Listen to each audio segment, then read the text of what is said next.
now, today, in terms of your career and interests and passions? Well, in terms of my career, it happened from happenstance. I was thrust into it when my daughter was diagnosed with a hearing loss. It wasn't like I woke up one morning and said, this is what I'm going to do. It was a diagnosis was thrust upon my daughter, and you do what you have to do to keep your family going. And so that's what I did. And the doctor who diagnosed my daughter said there were special schools for her. And I thought her definition of special and my definition of special were two different definitions, because my daughter went to a top girls school in New York and then is now attending her second Ivy League school. I don't think that's what the doctor meant, but I refused to lower my standards and decided it was easier to change the world than to change my standards. And that literally is what thrust me into this career. That's awesome. Yeah, that's really awesome. Yeah, I'm sure that's devastating when you have a child with those sorts of issues. And presumably before this was not something that had come across your radar at all, right? I knew a child who was younger than me and someone on or about my age with hearing loss growing up. But I have to say it was not something I really delved in. We weren't close friends. And so I never really, it wasn't that I had any opinion. I had no opinion, and I really didn't understand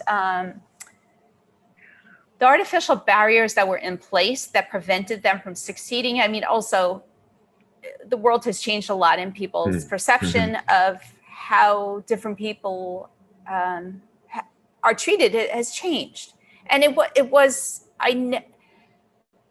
I couldn't believe when my daughter was diagnosed. I mean, I hadn't wrapped my head around the diagnosis, and suddenly the bar for her entire life was lowered. And I was like, well, I haven't even left you off this. Like, why are you telling me where she is going to go? You don't know who she is. You don't know how smart she is, or, why can't you go to regular schools? And so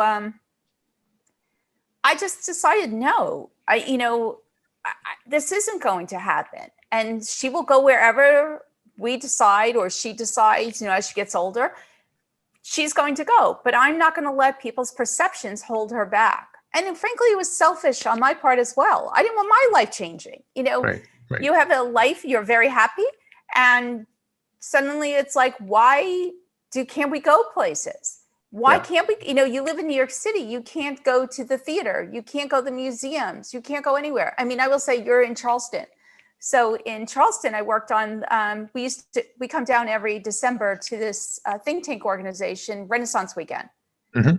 And the hotel was not accessible. So I worked with the hotel, the Charleston place, to add access within the hotel. But all the museums, for example, in Charleston are not accessible for people with hearing loss, and they've had no interest. And that's been something that's been personally frustrating. So as we traveled extensively, I just thought, I will fix the access wherever we go. And that's what I did. So the access is in 15 states because of our travels. Wow. Yeah, fantastic. And that's the story of someone and people who will not accept conventional wisdom, as it were, wisdom in quotation marks, won't accept the probabilistic thinking. I have an issue with medical communication because so much of it's like that.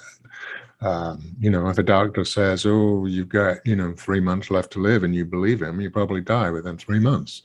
But if a doctor says, 82% of people can die, but, another 10% live another 20 years, then you say, okay, what do those 10% do that I could do?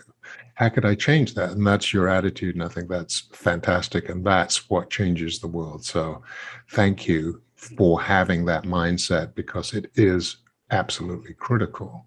And in some ways, that's what this show is about, how not to